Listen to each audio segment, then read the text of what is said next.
రాష్ట్రంలో టీడీపీ జనసేన తుఫాన్ని ఎవరూ ఆపలేరన్నారు చంద్రబాబు. పేదలకు మేలు అంటూ జగన్ కొత్త డ్రామా మొదలుపెట్టారని విమర్శించారు. అప్పులు చేసిన బటన్లు నొక్కడం వల్ల ప్రయోజనం ఉండదన్నారు.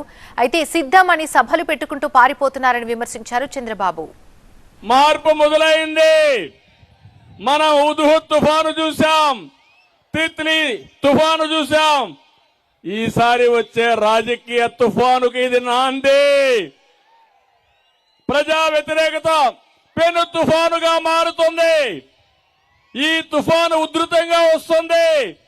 కాంగ్రెస్ పార్టీ చిత్తుగా ఓడిపోయి బంగాళాఖాతంలో కలిసిపోవడం ఖాయమని చెప్పి కూడా నేను మీకు తెలియజేస్తున్నా. అందరినీ పేదరికంలో నెట్టేసిన జగన్ కొత్త నాటకానికి వచ్చాడు. ఈరోజు అతను మాట్లాడేది నేను పేదల మనిషి అంటున్నాడు. పెత్తందారులకి పేదలకు పోరాటం అంటున్నాడు. నేను సవాలు విసురుతున్నా. నువ్వు ఏ విధంగా పేదవాడు అవుతావో చెప్పే ధైర్యం ఉందని అడుగుతున్నాను. మీరు ఒక్కసారి గుర్తుపెట్టుకోండి. ఈరోజు అతను మాట్లాడే మాట కొత్త డ్రామాలు వేసే పరిస్థితికి వచ్చాడు. పేదల బిడ్డ కొత్త డ్రామా. ఇది కోడి కత్తి కమల్ హాసన్ డ్రామా.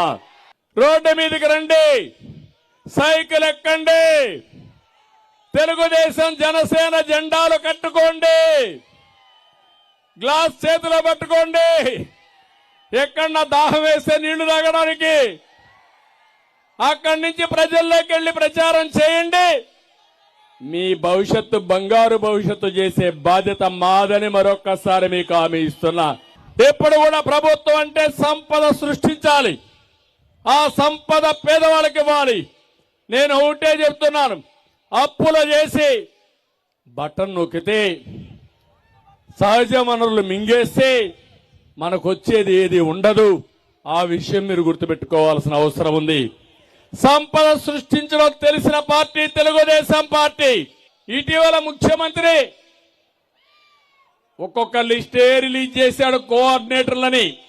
వాళ్లే అభ్యర్థులు అనుకున్నాం, రిలీజ్ చేసుకుంటూ పోయాడు. ఇప్పుడు అంటున్నారు వాళ్ళు కోఆర్డినేటర్లే, ఇంకా ఎమ్మెల్యేలుగా మేము నిర్ణయించలేదని. సిద్ధం అనే మీటింగ్ పెట్టారు. మీరు దేనికి సిద్ధంగా ఉన్నారని అడుగుతున్నా.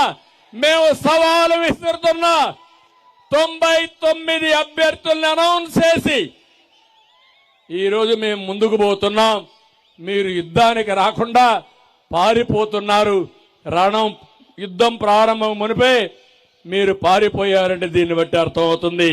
చొక్కా చేతులు మడత పెట్టండి అని నేను చెప్పా. నువ్వు చొక్కా చేతులు మడత పెడితే మా తమ్ముళ్ళు కుర్చీలు మడతలు పెడతారు. మా తమ్ముళ్ళు కుర్చీలు మడత పెడితే నీ కుర్చీ కాడే. అవునా కాదా? ఎవ్వరు కూడా తమాషా అనుకోదు. జగన్మోహన్ రెడ్డి